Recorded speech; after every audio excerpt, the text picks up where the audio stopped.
오늘의 이야기가 소리로 기억되는 시간. 여기는 아름다운 소리책방입니다. 안녕하세요. 반갑습니다. 오늘은 2010년 경인일보 신춘문예 당선작입니다. 전영일 작가의 아내의 화단을 낭독해 보겠습니다. 아내의 화단. 전영일. 여름이 가려나? 완연한 가을 날씨다.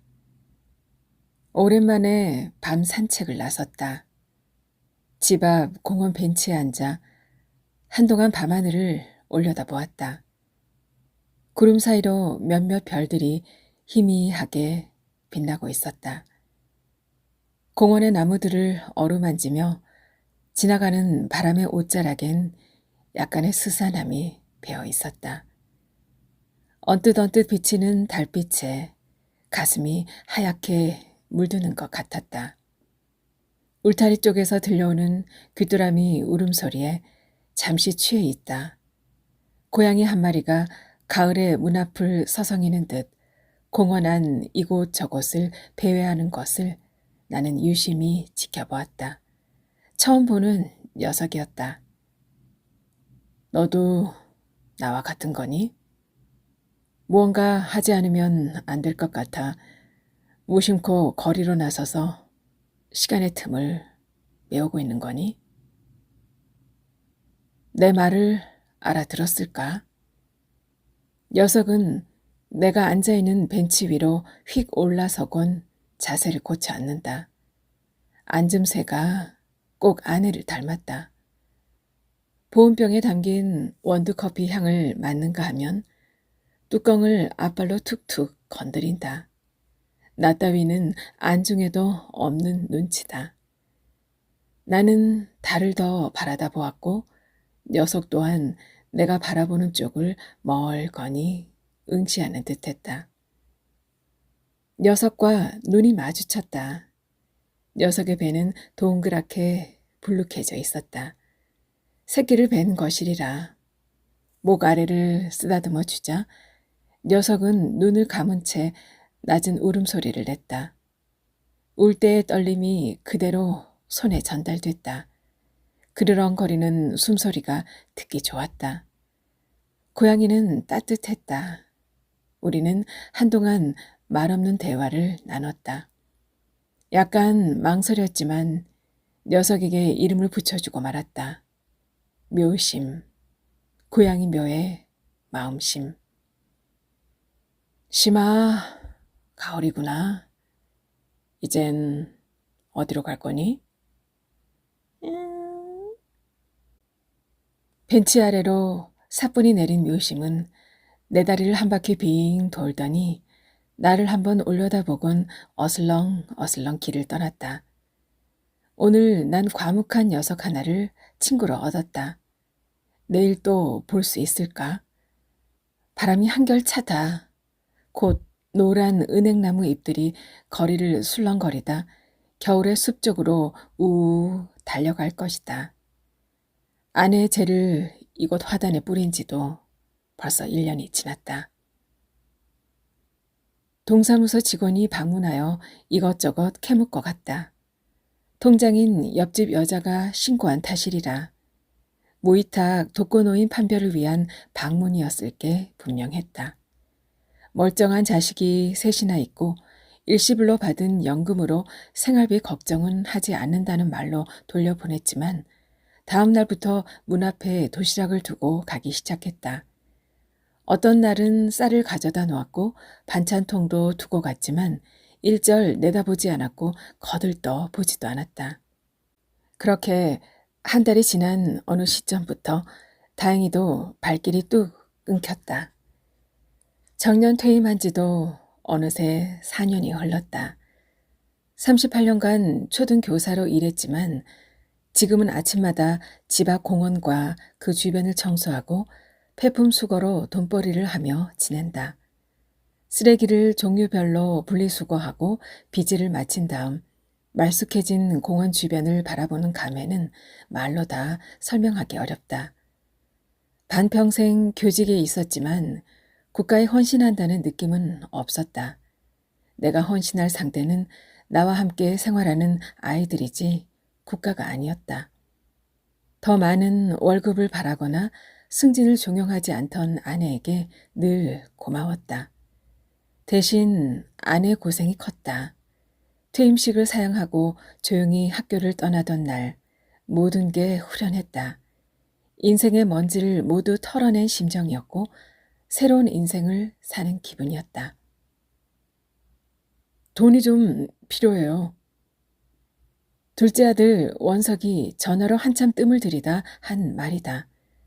한 달 전 수술 중 환자가 사망하는 의료사고를 낸 막내 원호가 합의금으로 연금의 밑바닥 잔고까지 싹 쓸어가 버린 일은 아직 모르는 눈치다. 환율이 올라 적게 송금한 돈이 마음에 걸렸다. 음대를 졸업하고 3년간 사립고등학교 음악교사를 하다 미국 유학을 떠났다. 30이 다 돼 집안에 처음 여자를 데려와선 결혼을 공포하곤 한 달 만에 파혼했다. 그 뒤론 그나마 있던 말수마저 줄었다. 죽기 전 아내는 짧은 통화로라도 목소리 듣는 걸 감지덕지하곤 했다. 10년 전 원석이 제대하던 날 퇴근 후 현관에서 나를 맞은 건 원석이 아니라 망치였다. 검은색 털에 늑수구레한 삽살개의 혼혈이었다. 부대에 그냥 두고 오기 못해 데려왔어요. 원석은 2층에서 내려오다 층계참에 다소곳이 서 있던 망치의 머리를 쓰다듬으며 머쓱한 표정을 지어 보였다. 원석아, 와서 잡채 간 좀 봐라. 들뜬 아내 목소리에서 오랜 시름 하나가 사라진 것을 감지할 수 있었다. 행동이 굼뜨고 느린 데다 숫기도 없고 말수마저 적어 아내 걱정이 이만저만이 아니었다. 원석의 제대는 아내에겐 기적 같은 일이었다. 둘째가 부엌으로 간 사이 망치와 나는 거실 사이에 두고 잠시 대치했다. 그게 녀석과의 첫 대면이었다.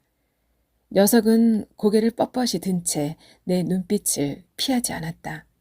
꼬리를 흔들어 반겨하지도 않았고 주눅이 든 것 같은 표정도 아니었다.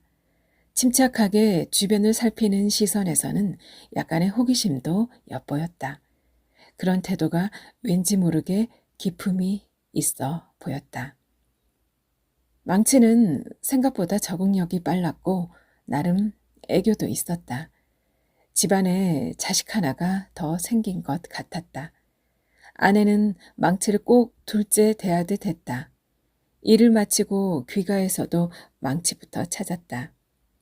원석아, 이리 온. 어떨 땐 망치를 그렇게 부르기도 했다. 아내는 살뜰하게 망치의 잠자리를 보살피고 끼니 때마다 밥을 해 먹였다. 욕실에서 정성껏 망치를 지키는 아내의 눈빛엔 애정이 가득 서려 있었다. 둘이 함께 손을 잡고 뒷산으로 산책 겸 운동을 나갈 때에도 아내의 눈은 항상 저만치 앞서 걷는 망치를 향해 있었다. 한 번은 그 눈빛이 하도 끈끈하고 친근하여 뜬금없이 질투가 치솟을 지경이었다. 망치는 죽기 1년 전부터 치매를 앓았다. 노환이었다. 어느 날부턴가 아내와의 산책을 거부하곤 정원만 빙빙 맴돌았다. 느닷없이 하늘을 향해 지저대기도 했다. 그렇게 좋아하던 참치 통조림도 마다하고 아내가 직접 밥을 떠 입에 넣어줘도 도통 먹으려 들지 않았다. 나중엔 더는 삼킬 힘이 없는지 입 밖으로 연신 밀어낼 뿐이었다. 기력이 쇠해 더는 거동조차 못하게 된 망치는 숨쉬는 것조차 힘들어 보였다. 그러나 똥오줌만큼은 신기하리만치 잘 가렸다. 그것이 습관의 위력인지 망치의 의지인지 분간할 수는 없었지만 누가 되지 않으려 애쓰는 건 아닐까 싶을 정도로 철저했다. 치매인데 흔치 않은 경우죠. 드물지만 간혹 그런 녀석들이 있어요. 영물이 따로 없죠. 망치의 안락사를 돕던 광태가 한 말이었다. 광태는 성형외과 의사인 막내 원어의 고교 동창으로 강남 반포동에서 동물병원을 운영한다. 좀 덜렁대긴 해도 똑똑하고 싹싹한 아이였다. 안락사 주사제는 색깔별로 구분된 각기 다른 병에 담겨져 세 개가 한 세트인 듯 별도의 케이스 안에 들어 있었다. 이런 일이 자주 있는 모양이구나. 예전에 비하면 많이 늘었어요. 사람에겐 안 되는 일이지만 동물한텐 다반사인 게 안락사예요. 수술대 위에 맥없이 누워있는 망치의 안색은 몹시 초췌해 보였다. 광태는 망치의 왼쪽 앞발 겨드랑이 근처에 링거를 꽂고 천천히 붕대를 감아 고정했다. 뜻밖에도 안락사 방법은 간단했다.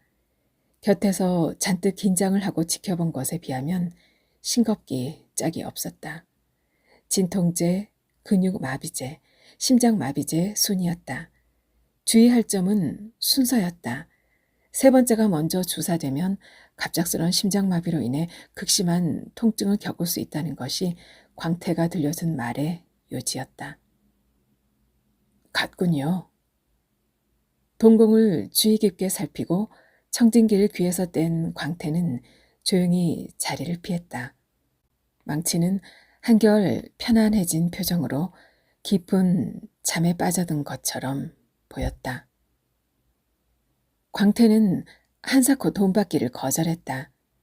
망치를 편안히 보내준 답례로 내가 대신 동물병원을 봐주기로 하고 원어를 불러 고급 한정식 집에서 비싼 점심을 사게 했다. 광태가 자리를 비운 틈을 타 몰래 주사제 한 세트를 챙겼다. 아내가 죽기 석 달 전의 일이었다. 아내는 초등학교 졸업 후 23이 될 때까지 서울 평창동 큰 집에서 할머니의 병수발을 들며 살았다. 가난한 집 8남매 중 둘째로 영월에서 태어났다. 오빠와 동생들의 교육비를 대기 위한 상경이었고 집안 어른들의 거래에 따른 것이었다. 매일 아침마다 사촌 동생들 도시락을 싸서 학교에 보낸 뒤 할머니 방에서 내온 기저귀와 이불을 빨아 넣은 다음 집안 청소를 하고 시장을 보고 반찬을 만들고 저녁밥을 지으며 살았어요.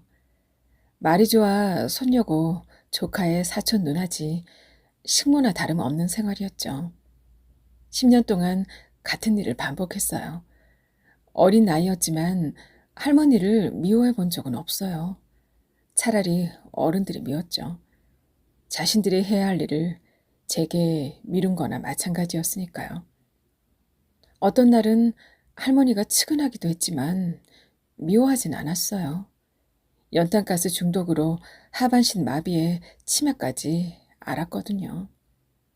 할머니는 가끔씩 나를 알아보고 웃기도 했지만 기저귀에 똥을 싼 채 앉은 자세로 방바닥을 쓸고 돌아다니기도 했고 기저귀를 벗어 벽에다 똥을 발라 놓기도 했어요. 그런데 정말 이상했던 것은 할머니가 돌아가시기 딱 일주일 전에 제정신이 돌아왔다는 점이에요.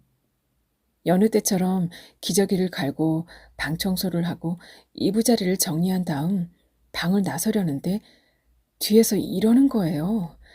영심아, 대야에 물 좀 떠오너라. 깜짝 놀랐어요. 할머니가 제 이름을 부른 건 그때가 처음이었거든요. 할머니는 손수 세수를 한 뒤 머리를 빗고 한복을 곱게 차려 입었어요. 큰아버지와 큰어머니, 조카들은 물론 기별을 받고 황급히 올라온 부모님까지 다 알아봤고 이름을 불러가며 두 손으로 얼굴을 쓰다듬으셨죠. 그렇게 일주일을 아무렇지 않은 사람처럼 지내곤 장독마다 수북하게 눈이 쌓이던 1월의 어느 날 아침 아무리 흔들어 깨워도 잠에서 깨지 않았어요. 장례 절차를 마친 후 큰 집을 나서면서 전 맹세했어요. 사랑하는 이들에게 똥오줌을 받아내게 하고 아랫도리를 내보이는 짓은 하지 않으리라. 때가 되면 고귀하게 삶을 마무리하리라 다짐했어요. 1969년 가을, 첫 번째 데이트 장소였던 경복궁 중궁전 뒤뜰 툇마루에 앉아 아내가 처음으로 내게 들려준 이야기였다. 어찌나 확고하게 말하던지 아내의 목소리엔 강한 힘이 서려 있었다. 아내의 유일한 취미는 독서였다. 주로 인문학 관련 책들을 선호했지만 활자가 박힌 거면 뭐든 읽어치우는 습벽이 있었다. 책을 읽다가 까맣게 태워먹은 냄비가 한둘이 아니었을 정도로 집중력 또한 대단했다. 아내는 제도권 공부를 못한 자신의 한을 자식들을 통해 풀려 하지 않았다. 반찬 가게에서나 집에서나 틈만 나면 책을 봤다. 아이들이 초등학교에 입학하고 대입고사를 볼 때까지 자식들 하나하나를 길러내는 아내의 정성은 나로선 도저히 흉내조차 못 낼 정도였다. 아이들이 시험 때마다 벼락치기로 밤을 샐 때면 곁에 나란히 앉아 책을 읽었다. 대입고사 날도 남들처럼 간절히 기도하는 법도 없었고 할 일 없이 대학 정문에 엿을 붙이러 가지도 않았다. 그런 날은 반찬가게 문도 열지 않고 꼼짝도 않은 채 책을 읽으며 시간을 보낼 뿐이었다. 아내는 오직 제 힘으로만 나로선 도저히 꿈도 꾸지 못할 다양한 책들을 섭렵해 나갔다. 서가를 가득 메운 책들이 아내가 남긴 유일한 유품이었다. 막내 원호가 중학교에 입학할 무렵부터 시작한 반찬가게 수입은 나보다 나았다. 아무리 고단해도 피곤한 내색 하나 없이 새벽같이 일어나 일터에 나갔다. 그런 탓에 그 전보다 커피 섭취량이 늘었다. 아내가 만든 음식은 점심 한나절이면 다 팔려나갈 정도로 인기가 높았다. 전셋집 옥상 텃밭에서 자신이 정성껏 가꾼 유기농 야채들을 재료로 쓰는 것이 비법의 핵심이었다. 또한 부족한 재료들은 직접 산지를 돌며 거래 농가들을 선별하고 다녔을 만큼 심혈을 기울였다. 아내의 실력은 3년간 천천히 입소문이 났다. 부촌의 잔치 음식들까지 도맡아 하게 된 후로는 수입이 눈덩이처럼 불었다. 그런 만큼 늘 잠이 부족했고 식사 또한 불규칙했다. 식사에 맞춰 잔치상을 내기 위해 이 집 저 집을 끼니도 거른 채 먹는 둥 마는 둥 뛰어다녔고 남의 음식은 공들여 만들어 놓고 정작 집에 돌아온 자신은 지쳐 아무것도 못 먹는 경우가 비일비재했다. 하루 4시간도 못 자고 돌아다니던 바쁜 와중에 생각지도 못한 원어의 가출과 오토바이 사고가 잇따라 터져 아내의 속을 뒤집어 놓고 말았다. 유학 간 큰딸 원희와 군대 간 원석에 대한 걱정 또한 끊을 날이 없었다. 그렇게 6년을 더 버틴 아내는 4월의 화창한 봄날 일산 장항동 전원주택으로 입주할 수 있었다. 복수가 찼어요. 응급실 당직 수련이가 한 말이었다. 처음엔 단순 복통인 줄로만 여겼으나 뜻밖에도 아내의 병명은 난소암 말기였다. 아내는 유독 병원 가기를 꺼려했다. 어차피 죽을 병은 의사도 못 고친다는 게 평소 아내의 지론이었다. 현대의학을 맹신하는 태도에 대해서도 못마땅해 했다. 원희가 미국 유학을 마치고 귀국하던 날도 그랬다. 느닷없이 쌍꺼풀을 하고 코를 세우고 나타난 원희에게 아내가 처음 한 말은 고생 많았지가 아니었다. 수술대 위에 누워 정신을 놓은 채 의사에게 몸을 맡기는 건 상상만 해도 끔찍하다. 다신 그러지 마라. 였다. 여기가 자궁이고 이게 난소인데 이거 보이시죠? 모니터 속 마우스가 아내 자궁 끝 난소에 위치한 종양의 궤적을 따라 움직였다. MRI 사진 속 종양의 크기는 상상 외로 커 보였다. 담당인은 원어의 동문 선배로 여성한 분야 국내 권위자였다. 그는 공손한 말씨로 말을 이어갔다. 전이가 벌써 많이 진행됐어요. 여기 보이시죠? 나팔관인데 자궁과 함께 적출해 봐야 소용이 없을 정도로 넓게 퍼져 있어요. 생각보다 심각해요. 난소암은 전이 속도가 매우 빨라요.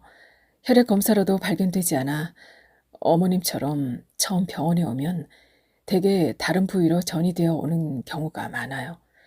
미국에선 무언의 살인자라고 부를 정도로 매우 공격적인 암이에요. 아내는 더 이상 듣고 싶지 않은 눈치였다. 가끔 통증이 있을 때마다 진통제를 먹고 그럭저럭 넘긴 게 저렇게 큰 종양을 키운 원인이리라. 다른 부위로도 이미 전이됐을 가능성이 높아요.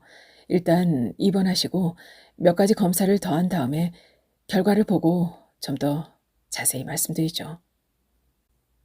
말기 암 환자 선고를 받은 후 아내가 처음으로 한 일은 정원의 텃밭을 확장하는 공사였다. 장독으로 쓸 옹기들을 사들이고 인부들을 불러다 벽돌을 쌓고 시멘트를 바르고 흙을 퍼나르고 정성껏 옹기들을 묻었다. 가장자리 쪽으로 배치한 화단에 꽃들을 옮겨 심었다. 새벽같이 일어나 농산물 시장에 나가 장을 본 후 김장을 하고 된장과 고추장, 간장을 담갔다. 피곤한 기색도 없이 일사천리로 해치웠다. 그리곤 사흘을 꼬박 몸살을 앓았다. 아내의 노력은 한 달도 못 가 수포가 되고 말았다. 집을 부동산 중개소에 내놓을 수밖에 없었던 건 원어 때문이었다. 10년 넘게 살아온 2층 전원주택이었다. 전문이 자격을 따자마자 강남의 병원을 개업해달라는 원어의 오격다짐에 여보, 당신이 참아요. 그냥 들어줍시다. 는 말이 그만이었다. 아내는 서둘러 이삿짐을 꾸려 뒤도 한번 안 돌아보고 나섰다. 아내가 새로 정한 보금자리는 부천시 원미구 고강동에 있는 3층 단독주택 반 지하에 자리에 있었다. 서울 변두리와 접경인 지역으로 근처엔 아담한 산도 있고 공기도 맑았다. 다만 김포공항이 가까워 소음이 좀 심한 편이었다. 새로 이사온 집에서도 아내의 눈썰미가 느껴졌다. 방 2칸에 좁은 욕실이 딸린 깔끔한 집이었다. 둘이 살기에 딱 좋은 평수였다. 일산 전원주택 정원에 있던 아내의 텃밭은 집 앞 공원 울타리 가장자리로 일부 자리를 옮겼고 나머지는 장독들과 함께 3층 주인집 옥상에 옮겨 놓았다. 주인집이 옥상의 빈터를 빨래를 널어두는 곳으로만 사용하고 있어 그나마 다행이라고 말했지만 아내가 이 집을 고른 데는 그 점이 가장 크게 작용했을 것이다. 출입문이 주택가 자그마한 공원의 대각선 맞은편에 위치해 있던 것도 같은 이유에서였으리라. 당신과 다시 결혼해서 새로운 인생을 사는 기분이야. 이사 후 첫날 밤을 보낸 다음날 아침 기지개를 켜며 아내가 한 말이었다. 우리의 첫 보금자리였던 부평 사글세방보단 훨씬 좋다. 며 아이처럼 즐거워했다. 그때 아내의 표정에선 신혼 때 못지않은 열정이 느껴졌다.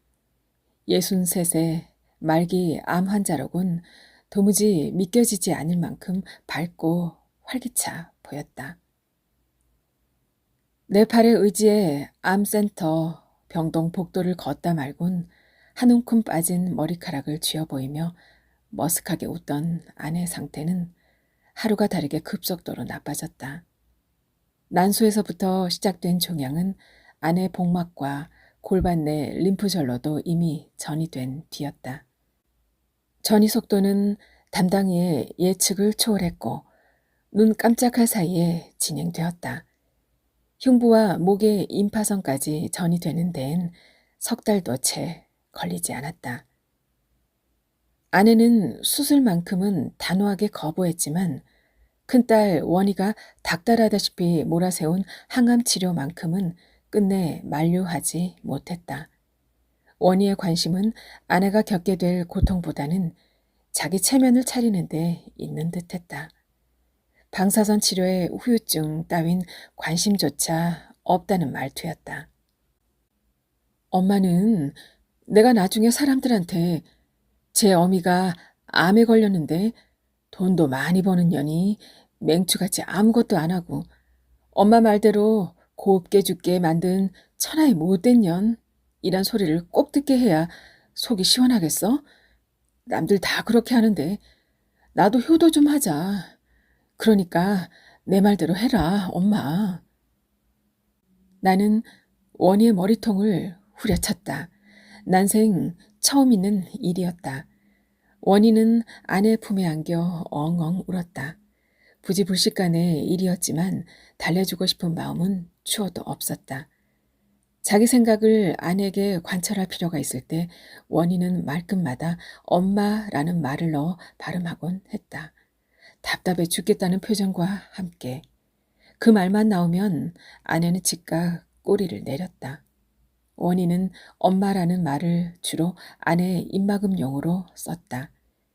원희가 한 말은 고통을 참다 죽어라는 것과 같았다. 그런 걸 자식이랍시고 끌어안아 달래고 있는 아내를 보곤 난 할 말을 잃고 말았다.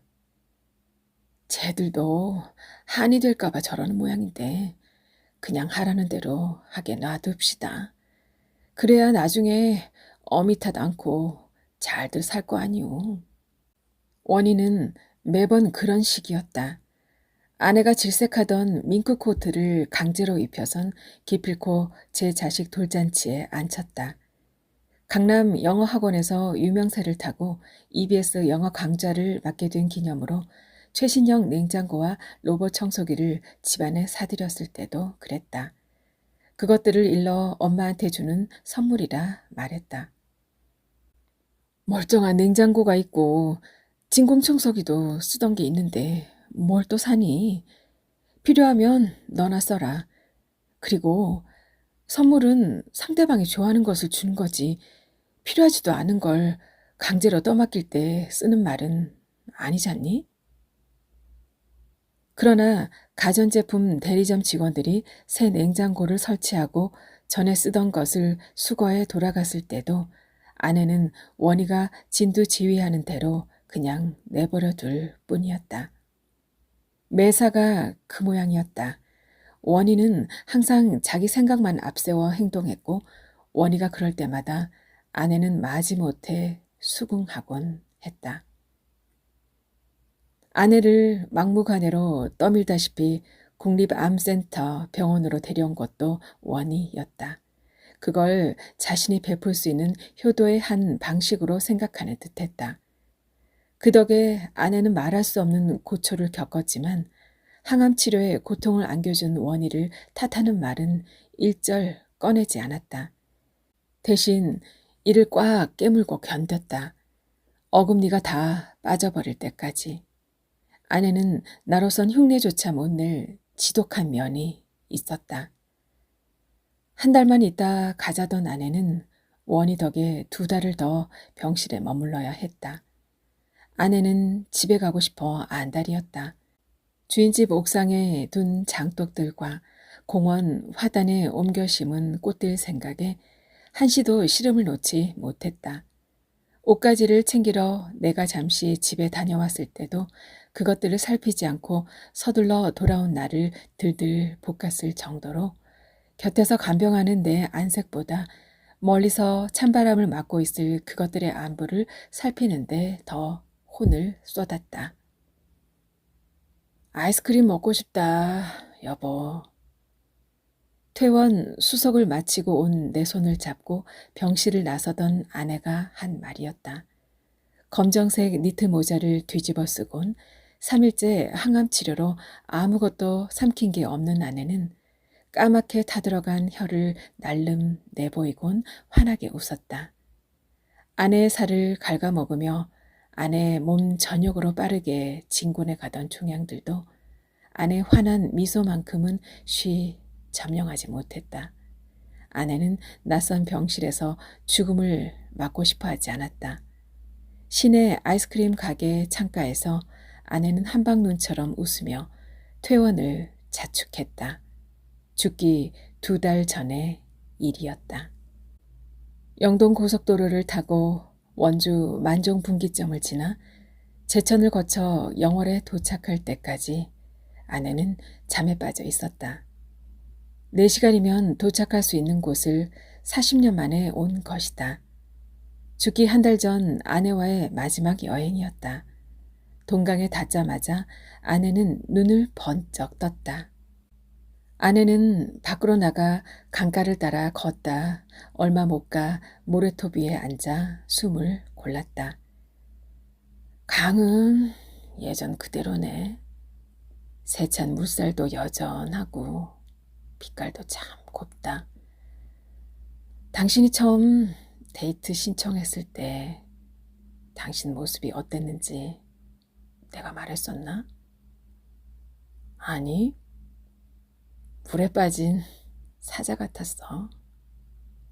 뭐? 아내와 나는 마주보고 깔깔 웃었다.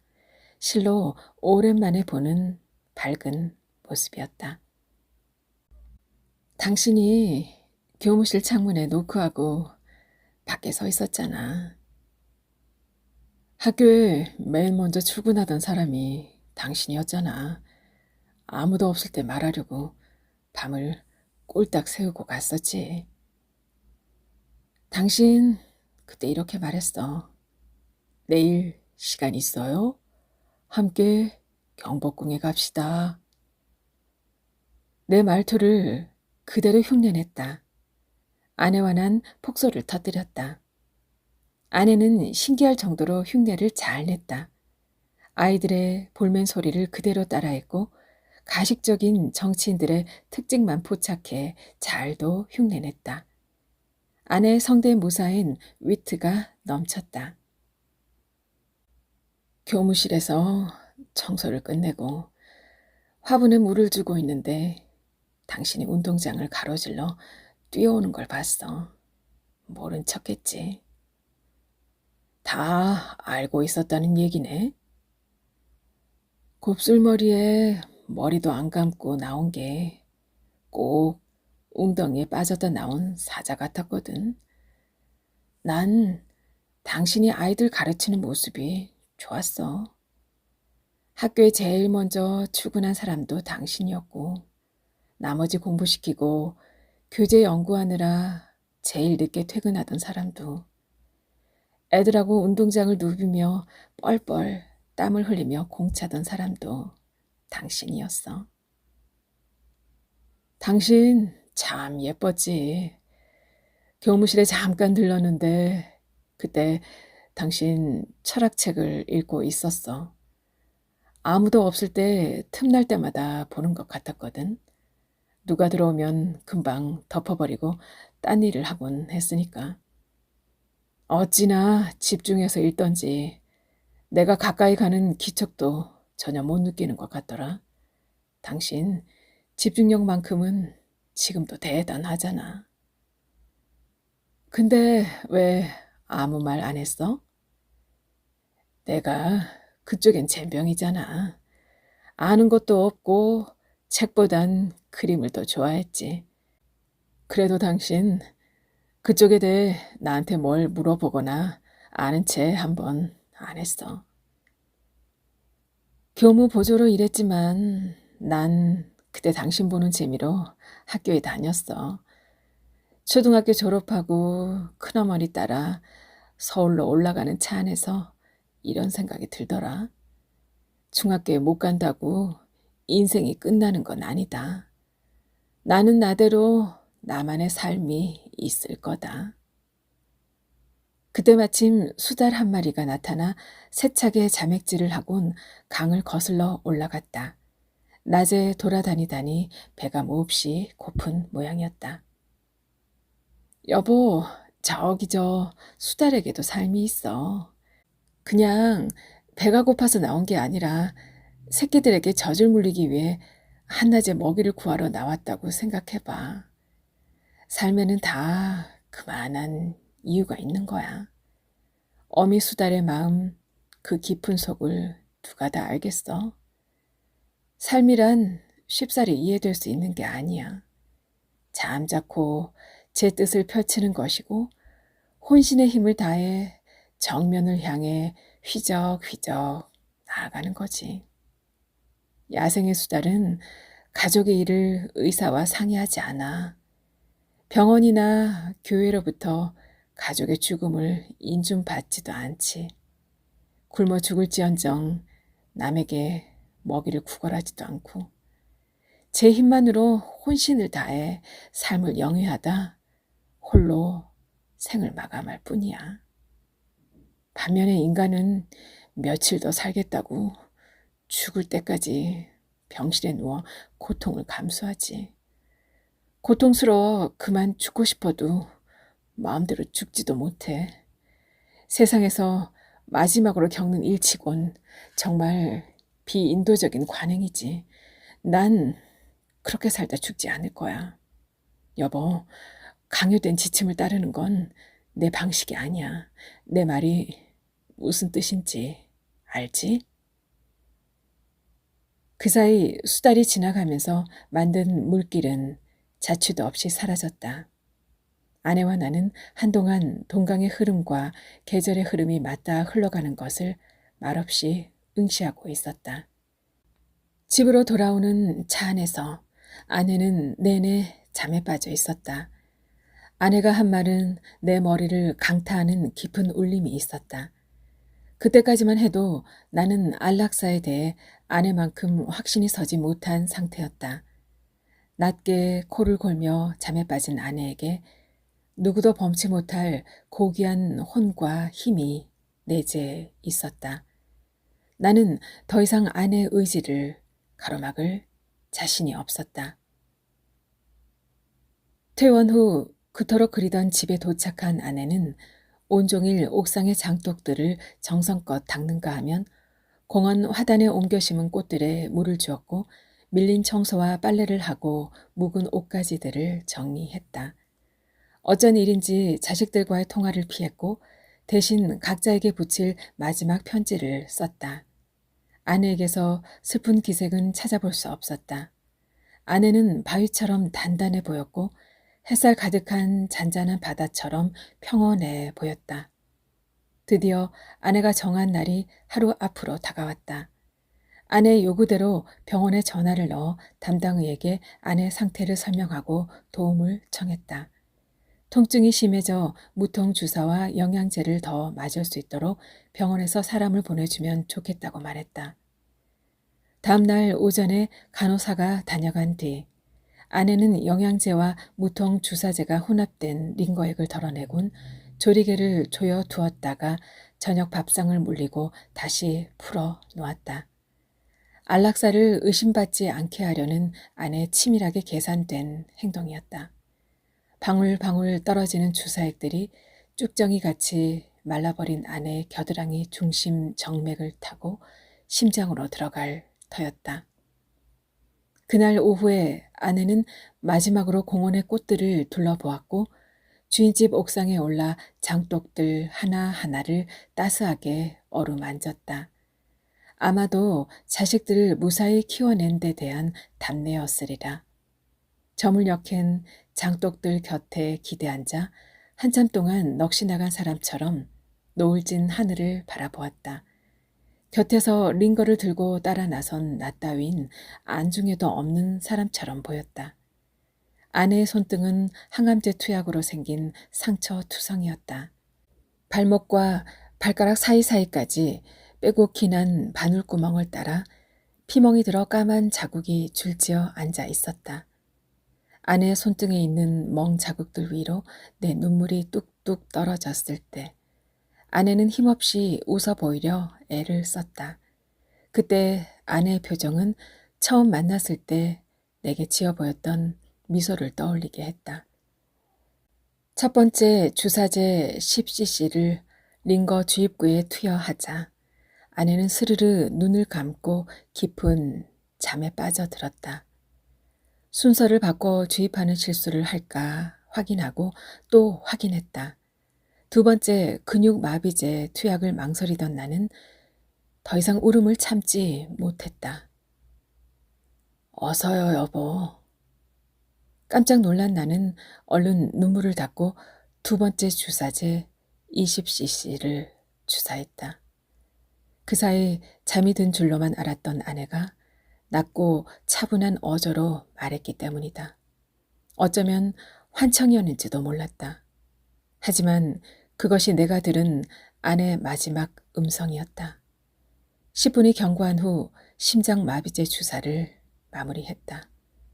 시간이 지날수록 아내의 얼굴과 몸은 싸늘히 식어갔고 딱딱해진 빵 조각처럼 한순간에 쪼그라든 것만 같았다. 체온이 사라진 아내의 몸은 더 이상 움직이지 않았다. 그러나 그것은 아내의 죽음이 아니라 죽음에 불과했다. 아내는 죽지 않았고 사라지지 않았다. 다만 주검이 되어 있을 뿐이었다. 병원에 도착한 아내의 시신은 담당의의 검안을 거쳐 냉동실로 옮겨졌다. 아내의 사망은 기대했던 일이 당연히 일어난 것처럼 즉각 확인되고 승인되었다. 담당의가 사망 진단서를 작성하는 동안 나는 아내가 써둔 메모대로 전화를 걸었다. 엄마가 가족들 외엔 조문객은 따로 받지 말라 했으니 아무데도 연락하지 마라 신신당부를 했건만 씨알도 먹히지 않았다. 시부모를 포함한 원인의 조문객들이 속속들이 도착했고 아내의 시신 앞에서 더 이상 소란을 피우기 싫었던 나는 원희가 하자는 대로 그냥 내버려 두었다. 아내가 죽고 나니 아내의 심정을 조금은 알 것도 같았다. 딴에는 엄마에 대한 사랑과 도리의 표현임을 어찌하겠는가. 입관 절차를 마친 후 장지에 대한 논의가 있었다. 원희는 수목장을 주장했고 원석은 가까운 납골당에 안치되길 바랐고 원호는 적당한 장지를 물색해 볕 좋은 곳에 모시자고 했다. 결국 둘째 양보 없는 고집으로 아내의 뜻의 일부가 겨우 받아들여졌다. 자식들에게도 저마다 타고난 기질과 욕망과 의지가 있어 부모가 바라는 대로 다 되는 게 아니었다. 애들에게 아내의 유언을 설명하다간 그대로 돌지 싶어 나는 잠자코만 있었다. 아내가 든 관이 계속 눈에 밟혔다. 납골당은 작은 영혼들의 집결지 같아 싫어 여보. 여기 공원 울타리에 그냥 뿌려줘요. 납골당은 좁아 터진 듯 갑갑하지만 거긴 볕도 잘 들고 내가 좋아하는 꽃들도 있잖아. 거기가 좋을 것 같아. 꼭 내 말대로 해요 여보. 애들한테 지지 말고. 아내의 유언에 따라 내가 한 일은 화장장 직원에게 뒷돈을 주고 아내의 유골함을 애들 몰래 바꿔놓는 것이었다. 아내가 선택한 자리는 납골당이 아니라 자신이 손수 일구고 정성을 다해 돌봤던 공원 울타리 옆 화단이었다. 집 앞 공원엔 사시사철 꽃이 피고 바람이 불고 해가 지고 달이 뜨고 새들이 운다. 아내가 마지막 보고 간 꽃은 공원 울타리를 따라 줄지어 늘어선 가을의 여신이었다. 아내는 코스모스를 그렇게 불렀다. 그랬던 아내가 가을의 여신처럼 떠났다. 지금 화단은 가을의 여신이 뿜어내는 아내의 숨결로 가득하다. 모든 게 다 아내의 기획이었고 아내의 작품이었다. 고물상에게 배품을 팔아 그동안 모아둔 돈으로 은행에 들러 원석에게 생활비를 송금하고 막 바로 귀가한 나는 아내가 남기고 간 서적들을 뒤져 읽고 스케치를 하고 밀린 숙제를 하는 기분으로 그림을 그린다. 많은 스케치와 몇 점의 유화가 있긴 하지만 유독 아내의 모습을 담은 그림과 자화상이 많다. 생전 아내의 사진은 단 한 장도 남아있지 않다. 아내가 다 태우고 간 까닭이다. 사진이나 보며 허송세월하지 말라는 아내의 간곡한 부탁 때문에 말릴 엄두도 내지 못한 일이었다. 생각하면 아내의 얼굴은 실로 다채롭다. 내 기억 속에 아내는 많은 얼굴과 다양한 표정을 가진 사람이다. 한두 장의 사진으로만 붙잡아 두기엔 너무나 많은 일들이 있었고 무시하지 못할 값진 의미들이 담겨 있었다. 고흐가 자화상을 많이 그렸던 이유를 이제 조금은 알 것 같다. 모델을 구할 돈도 없었을 뿐더러 홀로 생활하여 자신과 대면할 시간이 많아서였을 것이다. 물론 내 자화상은 고흐의 방식과는 딴판이다. 그건 아내의 얼굴을 그릴 때도 마찬가지다. 인간적인 면모는 최대한 지양하고 동물적인 외관을 갖도록 그리되 누가 봐도 그것이 아내의 모습임을 직감할 수 있도록 하는 것이다. 요컨대 새끼를 뵌 묘심과 아내의 이미지가 중첩된 것 같은 느낌으로 묘사하되 아내의 의지를 잘 살리는 것이다.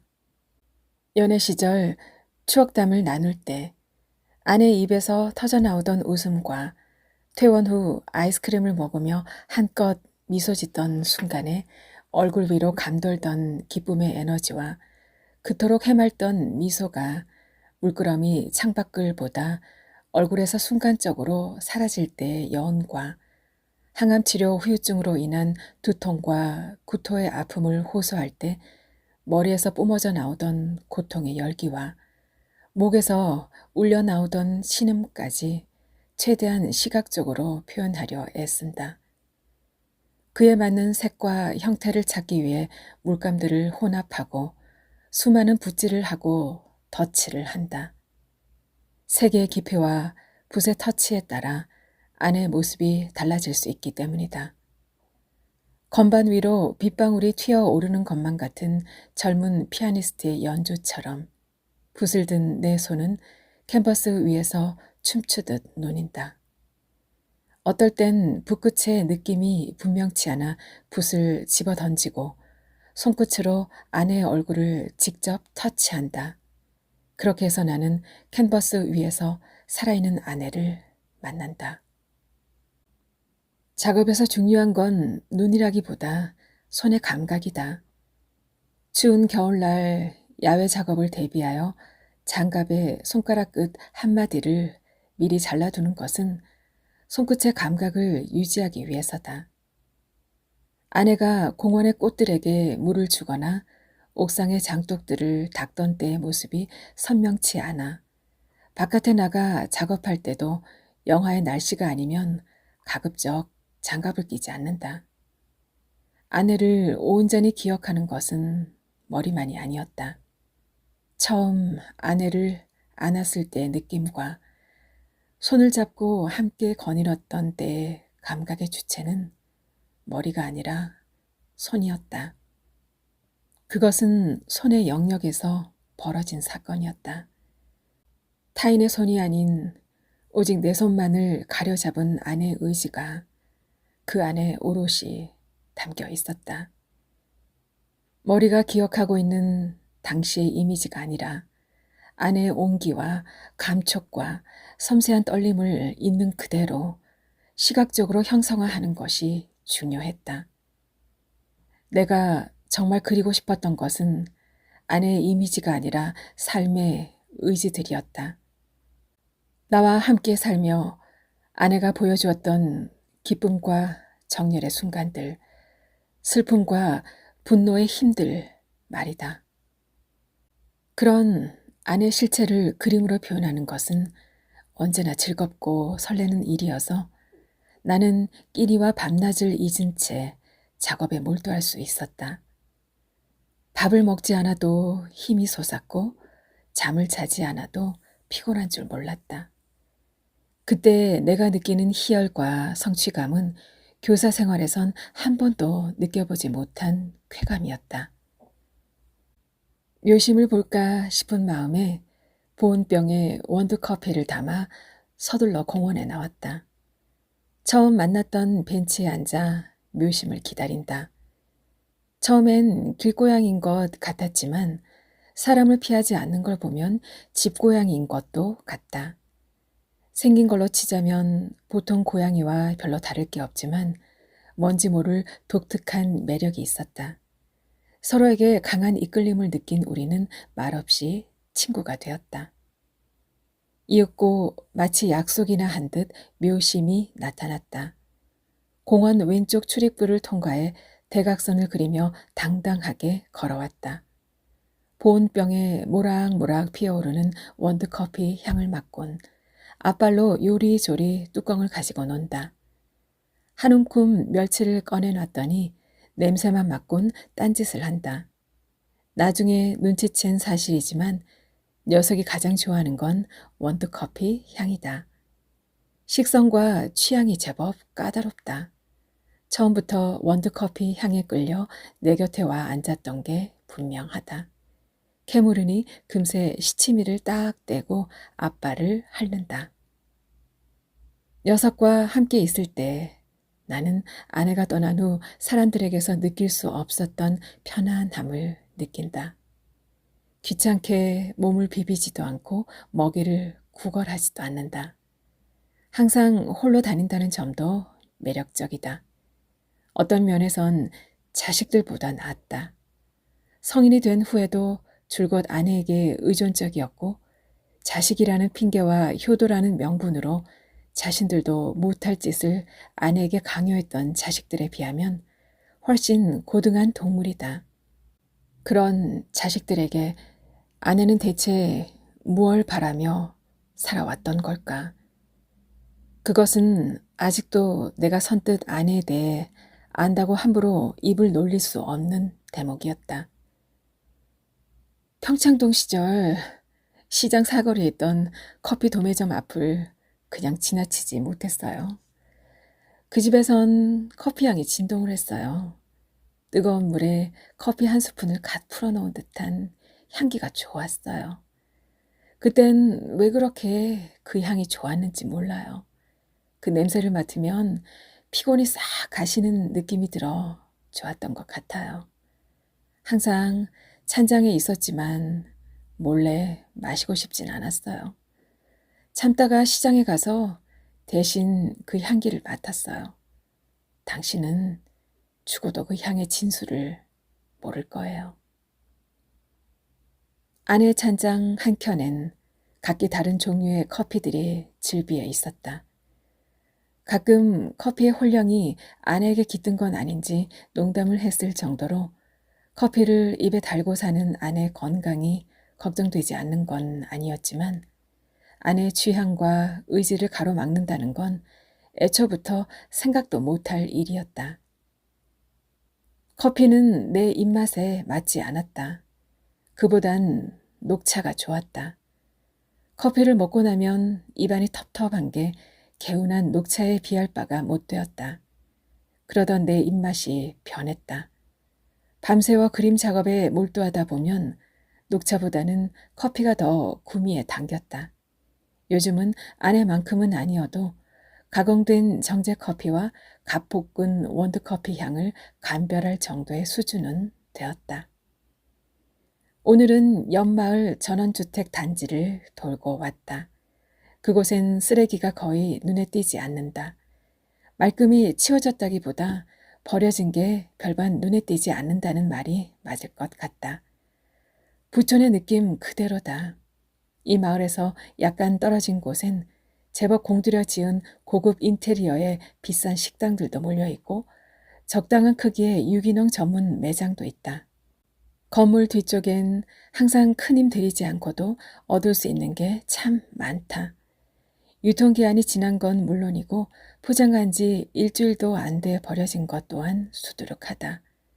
바게트와 쿠키, 치즈 머핀과 우유 식빵, 파프리카와 애호박, 느타리 버섯과 호두, 두부까지 포장도 뜯지 않은 채 그대로다. 혼자 사흘을 먹고도 남는 양이다. 공원 한쪽에 놓아두면 새들도 먹고 길고양이들도 먹는다. 인근 학교에도 건질 게 참 많다. 급식소 납품용 종이상자는 물론 폐휴지, 빈병, 깡통, 우유팩까지 다양하다. 생계를 위해 초등학교 쓰레기터를 뒤지는 것에 부끄러워할 이유도 체면을 차릴 겨를도 없다. 분리수거를 마치고 리어카에 걸터앉아 교실 창 너머로 들려오는 아이들의 노랫소리와 복도를 뛰어다니는 발소리를 새겨 듣다 보면 어느샌가 나도 모르게 또 그림 작업에 대한 생각에 빠져들곤 한다. 11월 중순에 내리는 첫눈치곤 근사한 한방눈이다. 묘심은 오늘도 공원 화단에 쌓인 눈 위에 제 발자국을 찍고 유유히 사라졌다. 점을 역히면 옥상의 장독들 위에도 제 발자국을 찍어 놓으리라. 요즘은 하루가 어떻게 가는지 모를 정도로 시간이 금방 간다. 그리다만 아내의 얼굴에 터치를 더 넣어야겠다. 겉모습이 아닌 아내 내면에서 살아 꿈틀대던 힘의 뉘앙스를 따라가다 보면 생각지도 못한 뭔가가 손끝에서 펼쳐지리라. 한가하게 있을 겨를이 없다.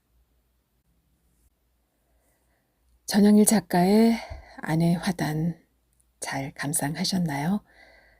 작가의 수상 소감이 궁금합니다. 당선 소감 함께 하겠습니다.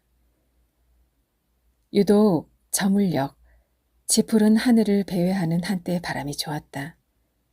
그 바람에 쌓였던 삶이 오래도록 싹을 틔우고 동물의 줄기와 잎을 키웠다. 바람은 실로 많은 생각들을 불러왔다.